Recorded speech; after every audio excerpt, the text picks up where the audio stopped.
everyone. Leslie Davenport here, and I am finishing the hip sequence. All right, so we were just working on and training for the lying hip work, really, hip exercises. These movements are a staple of, I would say they're a staple of any quality exercise program. So one of the things here in Spark Motion is we love to have a variety of movement experiences for our clients. We just really want to teach you the tools, give you the tools to determine what quality is. Okay. So what's a quality movement? There is appropriate motion through the full chain of joints. So here we're doing hip, knee, and ankle. Okay. The other thing is that you can feel that it's so balanced, right? Evenness across the joints. Integrated is something to also look for. All right. So I hope you're feeling pretty good from the first ones that we've done. All right. We're going to send both sits bones down into the floor. We want our knees to go forward away from us. We want the shin bones to cascade down, and I want to open up the surface of my foot so I feel like my feet are resting on the floor. But on a really nice day, I might make suction. I might like suction my big toe and around my pinky and this inner heel, outer heel, just to have a little bit more ground to work with. Okay. Again, not tension, relaxed without rigidity, relaxed without collapsed. Okay, so you want to pick up your insides, reach your head through the sky. All right, so the first ones we're going to do, I'm going to bring the camera down. Hopefully you see less of my head, a little more of my feet. We're going to roll up through our ankles. Right, so we're going to go ankles and toes, and ankles and toes. When I taught dance to younger people, right, a lifetime ago, it feels like, it was hello toes and goodbye toes. So there's heels, there's toes. So every time my heels lift off the floor, the front of my hip has to bend a little, right? Right around this little intersection. Okay.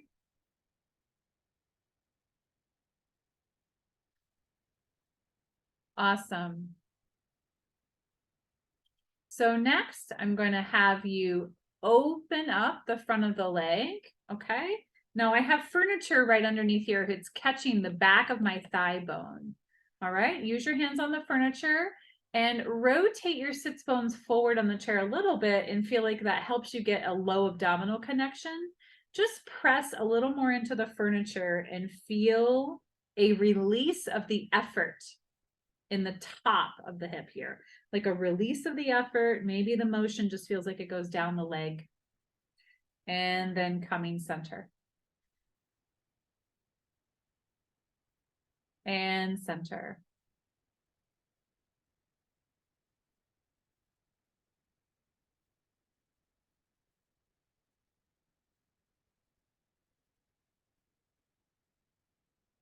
So again, these movements are all over many different exercise systems.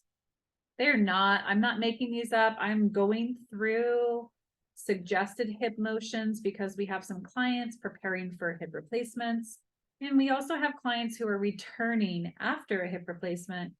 And, you know, once you have something, right, surgically done in your body, you really want to make sure that you're not cheating movement, because you need to heal and mend and regain, right? You need to regain a full amount of function. That's why you had a replacement in the first place, I hope. Okay, one more each way. That little low abdominal curl here is helping me get a little more length. That's it. Bringing my spine up tall. All right, good. So second one, we're going to go from our support. So I would say picking up your lumbar, just shift your weight a little bit more. Make sure that you're on the back edge of your sits bones as opposed to being perched forward on them. Sits bones are curved, so you can either be back or forward or in the middle. We're going to want to be a little more middle and back here. And the idea is I'm going to keep myself pretty grounded and use the top of my thigh muscle as I keep my hip, not shortening. I want to avoid shortening this up, right? And I can tell you, this is my weaker hip. My hip shortens because variety of reasons, leg injuries, right? Imbalances through the trunk, weaknesses through my trunk. I want to keep this hip right where it is, and I want to open my leg. Okay, other side. That feels better than it has for years for me, because I'm doing all this hip training work. So I send my sits bones down. To me, it feels like my leg comes right out of the middle of my spine. So here's the middle of my spine. My leg comes right out of me here. The part you don't see me giving so much attention is how to keep myself really even. Of course, the tools of that are Pilates and gyrotonics. So we're not going there in this message. There's not time. Okay, so awesome. Those are the ones. Bring yourself standing up, stretch, open through your legs. All right, so the last piece of our hip work is going to be standing movements, really, standing exercises. So I do suggest that you have your hands on something. So here, okay, let's see my notes. Here, I'm going to have myself use the edge of the Pilates Cadillac. So this could be your kitchen counter. Your hands could go on a counter. You could turn sideways and have your hand on a wall, okay? The only reason you're holding on is so that you can keep those quality movements happening. And again, just avoid cheating, okay? So bring your torso all the way up and distribute your body, distribute your torso evenly on right foot, right hip, left hip. Okay, finding where is the most symmetrical for you. Okay, so we're going to start with our knee release. My knees need to go forward, which is an opening of the calf muscle. My ankle joint needs to be mobile here, and my hip bends a little bit. Again, you can feel the muscles are similar. The front of my thigh is working, as well as my gluteals and under the backs of my legs. All right, so this is really suggested for hips. Okay, you can see the difference. I'm not doing a traditional gym squat. It's actually a dancer's plie. It's a demi-plie. I'm using the floor for support. I don't want to take support away from me, right? Because I'm training my hips. But I want to use it to get a really absorbent motion into my feet. So my feet and my legs, my calf muscles, my legs absorb the motion down, and then I lift from my low abdominals, and I need to open the front of my hip. I need to open this front of my hip. So that's a use your bum. That's a use those wrapping glutes. So I release, and then I gather. I release my knees, get my feet, and I gather. All right, everybody. So from here, we're going to go ahead and practice standing balance. Again, I'm going through these things quickly. If you feel that standing balances are difficult for you to balance on one leg, then look through our video library and do that video, how to balance on one leg. We have a very thorough answer in sequence recorded for that. But I'm going to balance on one leg here because I want to pick this foot up a little bit. Okay, my hip. Right, I'm going to brush this leg to the side 4 times, keeping my alignment parallel. And I'm going to do the other side 4 times. 2, 3, and 4. Good. Repeat it. 2, balancing 3, and 4, and 1, and 2, and 3 and 4. Awesome. Now standing 2 even feet again. Take this top leg, brush it forward. So that's a little flex here, but not extreme. Okay, and now the idea with my leg going back, again, poor form, you see me dump my abdominal contents down.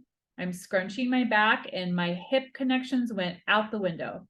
So this is going to make my back hurt and my hip will not get much benefit from it. Maybe a little loosening up, but not much. So I'm going to need to actually go through my center, right? Center my spine, my abdominals. I'm going to stand up really a lot here. I'm going to keep my pelvis forward just as much. Okay, so I feel like I really find my glutes and I'm going to press my thigh bone just a little bit against my gluteal here. So I feel a stretch down the front, but it's, you know, it's humbling because it's not so big. It's definitely not pretty looking, but it feels really awesome in my hip. It's effective. Okay, standing up tall. Try the other side. So I have a front. Good. Wrap around the gluteals. Elongate the front of the hip.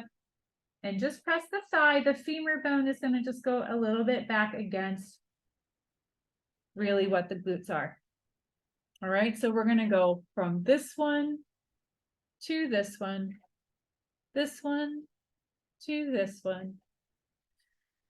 Now it is really helpful. Remember, you're moving, so my spine is not static. See me shifting my weight. I'm a little back. I'm a little forward. I'm a little back. I'm a little forward.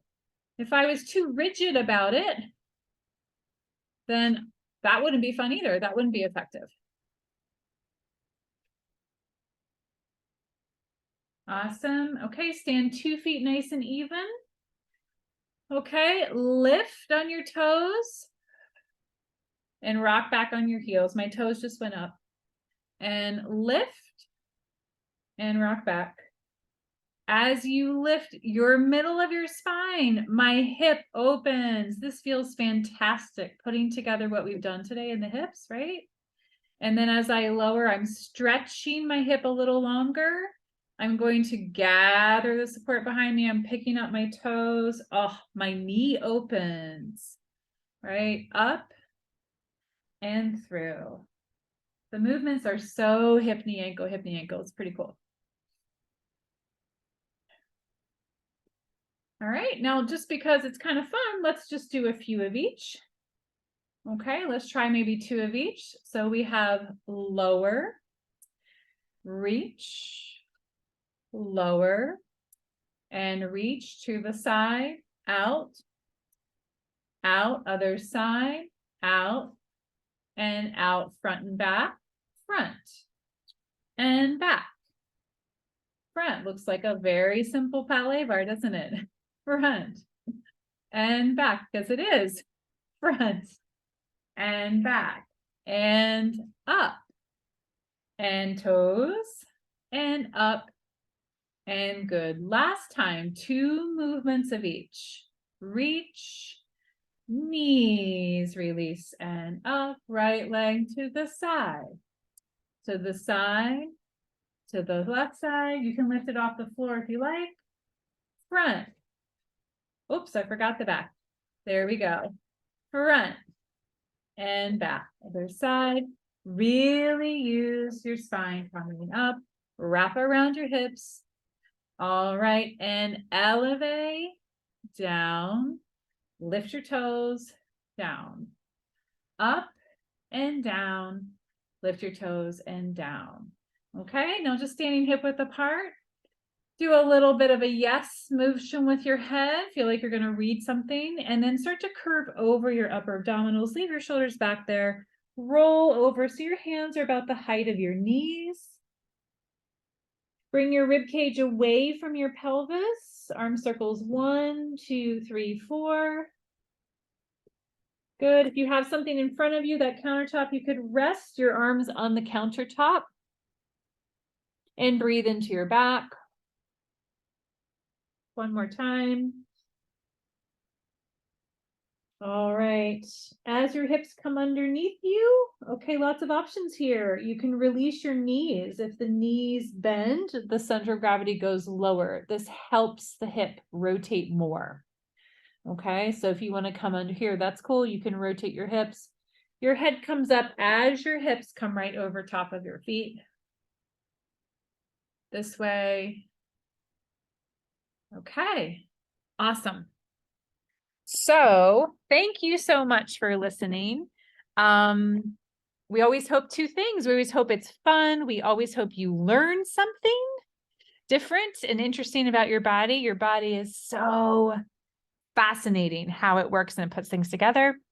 We also really hope that you get some self-care tools so that you can have quality motion in your daily life. See you later.